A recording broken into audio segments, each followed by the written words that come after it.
Bonjour et bienvenue sur Geekosophie Magazine, le podcast pour les fans de la pop culture et les apprentis philosophes.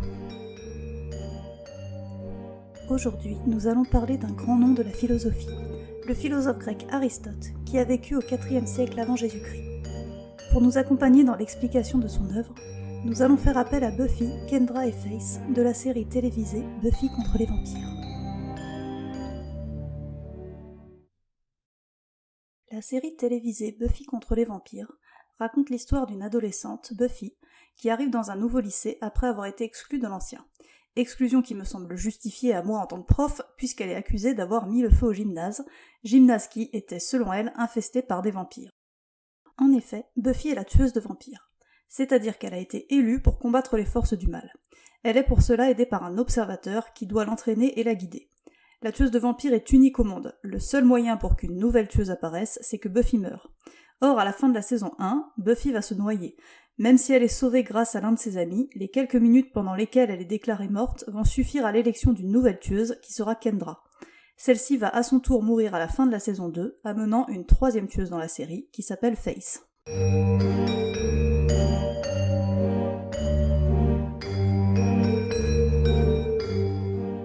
Ce qui va nous intéresser au travers de ces trois personnages et de l'œuvre d'Aristote, c'est ce que le philosophe appelle la vertu. Chez les philosophes grecs, une interrogation revient souvent, c'est celle de la vie bonne. Qu'est-ce qu'une vie pleinement humaine ? Comment être heureux ? Ces deux questions étaient liées puisque dans l'Antiquité, c'est la vertu qui mène au bonheur. On va donc se demander laquelle des trois tueuses entre Buffy, Kendra et Faith est la plus vertueuse, selon les critères d'Aristote, et si la vertu conduit bien au bonheur. Commençons par lire ensemble la définition que donne Aristote de la vertu dans Éthique à Nicomaque, livre 2, chapitre 6. La vertu est donc une disposition acquise volontaire, consistant par rapport à nous, dans la mesure, définie par la raison conformément à la conduite d'un homme réfléchi. Elle tient la juste moyenne entre deux extrémités fâcheuses, l'une par excès, l'autre par défaut. Disons encore ceci. Tandis que dans les passions et les actions, la faute consiste tantôt à se tenir en deçà, tantôt à aller au-delà de ce qui convient, la vertu trouve et adopte une juste mesure. Tout d'abord, ce qu'il faut retenir, c'est que la vertu est acquise. Acquis s'oppose à inné. Un individu n'est pas pour Aristote naturellement bon ou mauvais, il doit s'entraîner à faire preuve de vertu, de même, comme il le dit dans un autre passage, qu'il faut s'entraîner à jouer de la cithare pour devenir un bon cithariste. Vous reconnaîtrez sûrement dans cette idée le proverbe qui dit « c'est en forgeant qu'on devient forgeron ». Et bien de même, pour Aristote, c'est en s'entraînant à se comporter de façon vertueuse qu'on devient une bonne personne. Mais le point le plus important est le suivant. La vertu, comme il l'écrit, est une juste moyenne entre deux extrémités. Ces deux extrémités sont définies dans l'extrait comme le défaut et l'excès. Le contraire de la vertu, c'est le vice. On peut donc en conclure qu'il existe deux types de vices, le vice par défaut et le vice par excès. Autrement dit, pour le dire dans un langage courant, en faire trop ou pas assez, c'est être dans le vice. La vertu consiste à trouver un juste milieu entre deux attitudes opposées, et savoir quand il faut agir ou quand il faut s'abstenir. Pour mieux comprendre le fonctionnement des vices et des vertus chez Aristote, on peut prendre quelques exemples qui sont d'Aristote lui-même.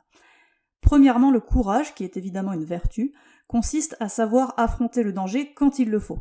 Il s'oppose donc à deux vices, d'abord celui auquel vous avez probablement pensé en premier, la lâcheté, qui est le vice par défaut. Celui qui est lâche ne va jamais au devant du danger, on ne fait donc jamais l'action d'affronter le danger. C'est donc un vice par défaut.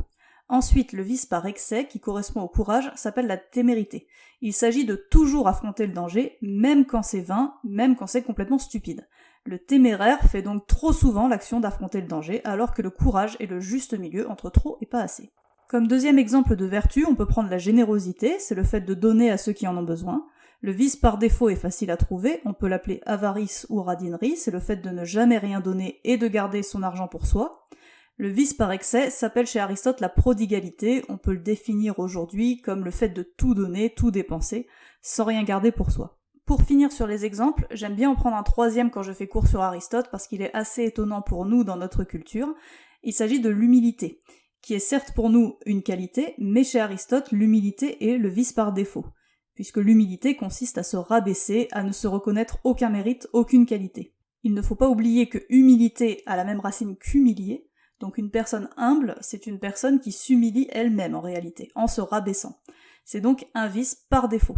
Le vice par excès qui correspond, on peut le deviner facilement, c'est l'orgueil, c'est-à-dire le fait de s'attribuer trop de qualités. La vertu, du coup, on pourrait l'appeler fierté, bon cette fois c'est pas un terme d'Aristote, mais le terme contemporain qui correspond sans doute le mieux à l'idée.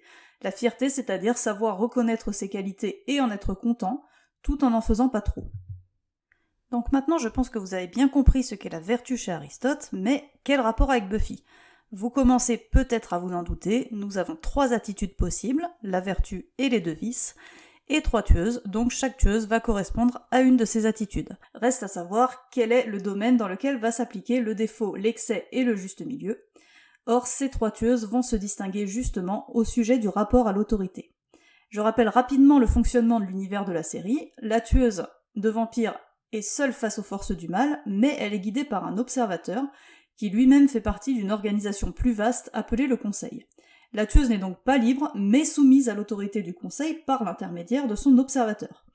Il y a donc tout un système hiérarchique dans lequel elle doit s'inscrire. Pour cela, il y a donc un certain nombre de règles que la tueuse doit respecter, notamment elle doit agir seule, ce qui signifie qu'elle n'est pas censée avoir des amis.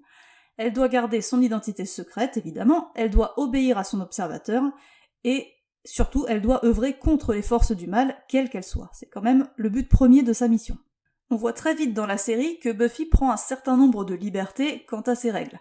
Elle a des amis, elle sort avec un vampire, elle désobéit régulièrement à Giles, son observateur, bref, elle ne respecte pas toujours l'autorité. Le personnage qui se soumet de façon absolue à l'autorité du Conseil, c'est Kendra. Pour elle, la mission de la tueuse est une mission divine qui doit être accomplie sans la moindre distraction. Quand elle apparaît au cours de la saison 2, elle prend d'abord Buffy pour un vampire parce qu'elle l'a vu embrasser Angel, qui est un vampire. En effet, pour Kendra, ce n'est même pas envisageable qu'une tueuse ait ce genre d'attitude. Kendra est aussi très vite choquée par le nombre de personnes qui connaissent l'identité de la tueuse, de fait Buffy a beaucoup d'amis, et en plus elle sort faire la fête et semble davantage se préoccuper de son petit ami que de sa mission.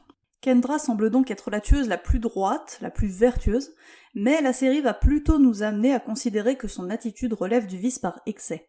Kendra en fait se soumet trop à l'autorité, elle le fait même sans réfléchir. Alors que Buffy, elle, certes n'obéit pas toujours, mais elle n'est pas non plus dans le vice par défaut. La plupart du temps, elle suit quand même les directives de son observateur, elle se soumet aux différents tests qu'on lui fait passer, etc. Mais quand elle sent que les ordres deviennent injustes, par exemple dans la saison 3, quand on la prive de ses pouvoirs pour l'enfermer avec un vampire, ce qui est en fait un test absurde qu'on fait passer aux tueuses qui arrivent à atteindre 18 ans pour les évaluer, ben là, dans cette situation, Buffy s'oppose à l'autorité. Elle a donc une attitude réfléchie et qui se place bien dans un juste milieu entre l'excès, l'attitude de Kendra, donc toujours obéir sans réfléchir, et le défaut, qui est l'attitude de Faith. Faith est donc la 3e tueuse, qui vient remplacer Kendra quand celle-ci meurt. Elle apparaît dans la saison 3, et cette fois c'est Buffy qui va être choquée par son attitude, alors que je le rappelle, Kendra était choquée par l'attitude de Buffy. En effet, Faith ne reconnaît aucune autorité légitime. Elle n'accepte aucun ordre, elle s'en va quand on lui attribue un observateur, elle n'accepte même pas une autorité abstraite comme l'idée d'une mission ou d'un devoir moral qu'elle aurait de s'opposer au mal. Faith considère que son pouvoir la place au-dessus des autres, et comme elle est plus puissante, elle n'a d'ordre à recevoir de personne. Elle peut donc faire tout ce qu'elle a envie. Nous avons donc dans ces 3 personnages une reprise de la catégorisation d'Aristote entre la vertu, Buffy, le vice par défaut, Faith, et le vice par excès, Kendra. La bonne attitude à suivre pour être une personne vertueuse, c'est donc celle de Buffy qui est dans la juste mesure vis-à-vis de l'obéissance à l'autorité. Maintenant, vous pourriez vous demander, mais pourquoi faudrait-il agir vertueusement ? On pourrait considérer que la vertu est une fin en soi, autrement dit à la question « pourquoi vivre de façon vertueuse ?», on peut juste répondre « parce que c'est bien, parce qu'il faut le faire ». Mais il ne faut pas oublier que dans les philosophies antiques, la vie bonne est à la fois l'existence vertueuse et l'existence heureuse. La vertu mène au bonheur. Or, on peut constater qu'entre Buffy, Faith et Kendra, celle qui aura l'existence la plus heureuse est bien Buffy.